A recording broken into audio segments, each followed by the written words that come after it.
Hello and welcome. Today we are going to talk about personal transition, on how to influence our brain to design the change we want to desire. Did I just mention the word change?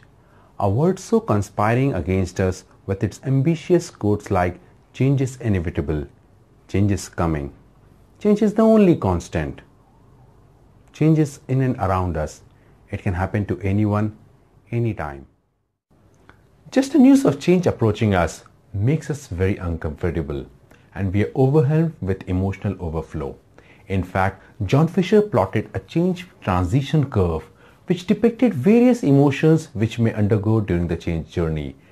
Anger, guilt, anxiety, threat, depression, you name it. So why do we go through this emotional roller coaster ride? In fact, why do we resist change that is coming on our way? Part of it has to do with our brain's response system that has been built within us over the course of many years. In order to conserve energy, our brain forms neuronal connections based on what we do repeatedly in our lives. This adaptive quality of our brain is called neuroplasticity. Hence, breaking an old habit and building up a new habit is all about rewiring the brain. So how can we convince the brain to do this? Conventional psychologists suggest that our brain is made up of two independent parts. The neocortex, which controls the rational side of it, and the limbic system, which controls the emotional side of it. So if we take the metaphor from the famous novel Switch, let's call the rational part of it as the rider and the emotional side as the elephant. The rider is logical, processes what, is conscious, and is slow in processing. On the other hand, the elephant is impulsive, senses why, is compulsive, and is fast in processing. So while this rider is looking for an answer to can I do it, the ability aspect, the elephant is searching for an answer to is it worth the effort, the motivation aspect. The ability, the motivation. So in our change journey, we have to ensure that we have the answer to both the questions.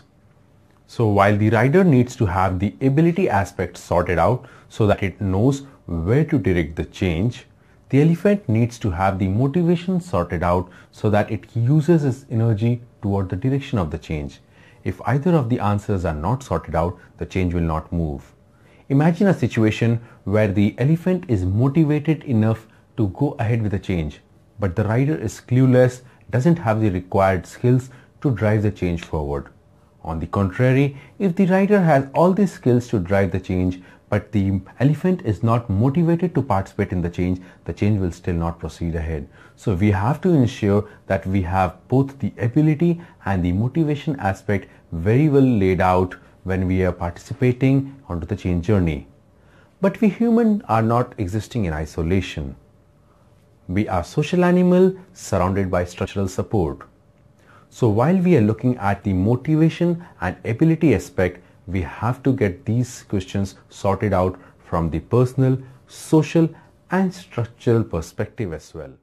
So now we are going to use Pattersons 6 influencer model to lay out our plan for the personal transition. To begin with, we lay out our goal. In the example, my goal was to wake up early in the morning. To begin with, then we have to answer what is our personal motivation. The question, why would I want to engage in the behavior? In my example, so that I help my wife in getting the daughters ready for school on time. If a person is having a goal of quit smoking, the personal motivation could be staying healthy.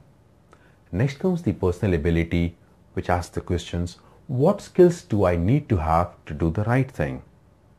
So the skills that rider needs in my case was going early to bed and or meditate or listen to the soothing music so that I can sleep peacefully. Next comes the social motivation that answers the question of how can other people encourage my good behavior or discourage bad behavior. In my case, so that my kids and wife wake up along with me. So I'm socially influenced by their behavior to wake up early on time. Next is the social ability. which asks what information, help and resources do I need from other people. In my case, so that my wife serves dinner on time. It can also be for a smoker who's planning to quit smoking. For them, the social ability will be about building the knowledge around alternative ways of getting rid of nicotine. Then comes the structural motivation, which talks about what reward systems can help me be on the right behavior. In my example, it was permission for a once in a month indulgence. For a smoker, it could be a monetary reward system.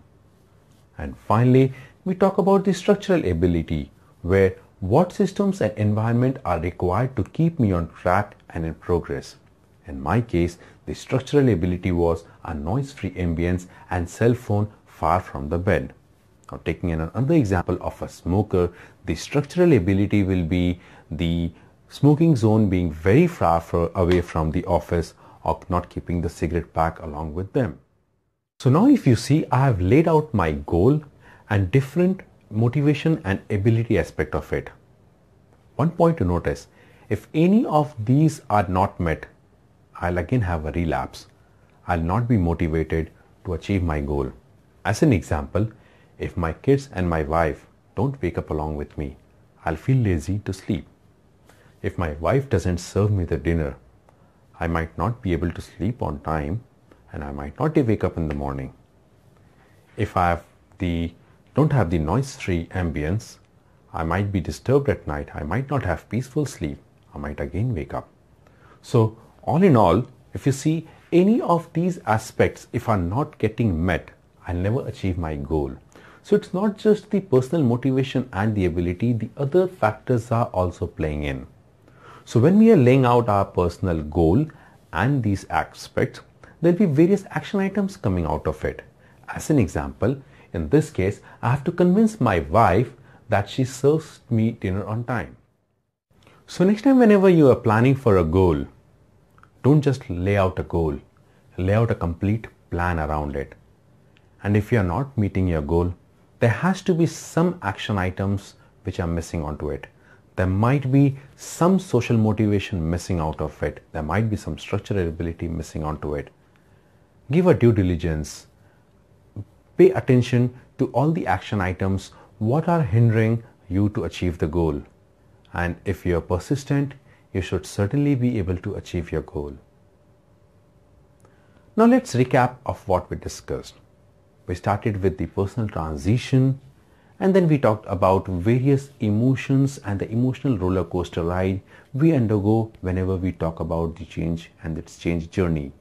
Then we talked about the two different parts of our brain, the rational and the emotional, which look at the ability and the motivational aspect for us to participate on the change.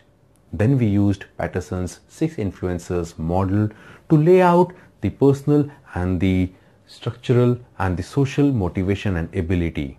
Then we took an example and laid out the goal and the various aspects and the perspectives of it to see and ensure that our change is successful. I wish you the very best of luck for your next planning on the personal transition journey using the 6 influencer model. In our next video, we will see how we use this personal transition journey onto the bigger organizational transformation and transition. So stay tuned. Thank you for watching. Goodbye.